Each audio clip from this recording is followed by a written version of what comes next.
Bonjour les amis, j'espère que vous allez bien. Aujourd'hui, on va voir ensemble comment installer Python sur un ordinateur équipé d'un système d'exploitation Windows.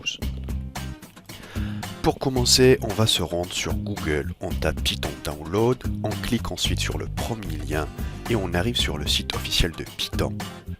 Ensuite, on choisit Windows. Ceci va nous envoyer vers cette page où on retrouve les différentes versions existantes de Python. À l'heure où je fais cette vidéo, on est plutôt sur la 3.10. Du coup, on choisit l'installateur. Dans mon cas, je prends celui avec 64 bits. On attend la fin du téléchargement. Une fois téléchargé, moi je déplace l'installateur vers un dossier sur mon bureau. Ensuite, il faut double-cliquer dessus et cliquer sur Exécuter. On choisit après Install Now pour lancer l'installation. Notez que l'installation peut prendre 1 à 2 minutes. À la fin, on aura cette fenêtre avec un message disant que l'installation a été bien réussie. On peut donc fermer cette fenêtre. Pour tester si Python fonctionne correctement, on cherche les DLE dans le menu Démarrer et on clique dessus. Cette fenêtre apparaît et elle contient notre console, qui est tout simplement notre interpréteur interactif qui va nous permettre d'écrire du code en Python et l'exécuter ligne par ligne. Je peux par exemple afficher le message Hello World à l'aide de la commande Print en écrivant cette ligne de code. Je clique sur la touche Entrée et je vois que j'ai bien le message qui s'affiche.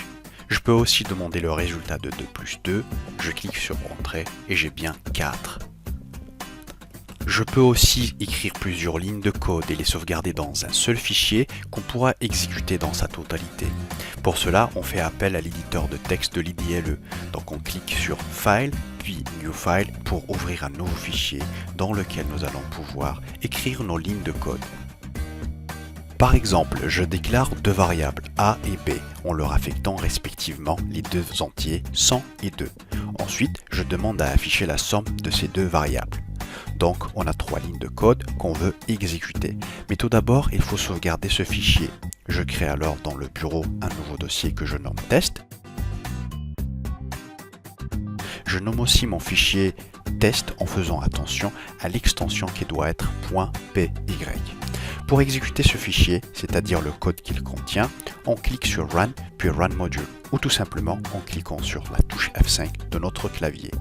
Le code est ensuite exécuté et le résultat s'affiche sur notre console. Et on retrouve bien la somme des deux variables qu'on vient de déclarer, c'est-à-dire 102. Si par exemple je modifie l'opération en demandant cette fois-ci le produit des deux variables au lieu de la somme, je sauvegarde la modification et j'exécute mon nouveau code. Et on retrouve cette fois-ci la valeur 200 qui s'affiche dans la console et qui correspond effectivement au produit de nos deux variables. On arrive donc à la fin de cette vidéo. On a vu ensemble comment télécharger et installer Python sur Windows. On a vu aussi quelques exemples pour tester rapidement si notre IDLE fonctionne correctement. Merci pour votre attention et je vous dis à bientôt pour d'autres vidéos.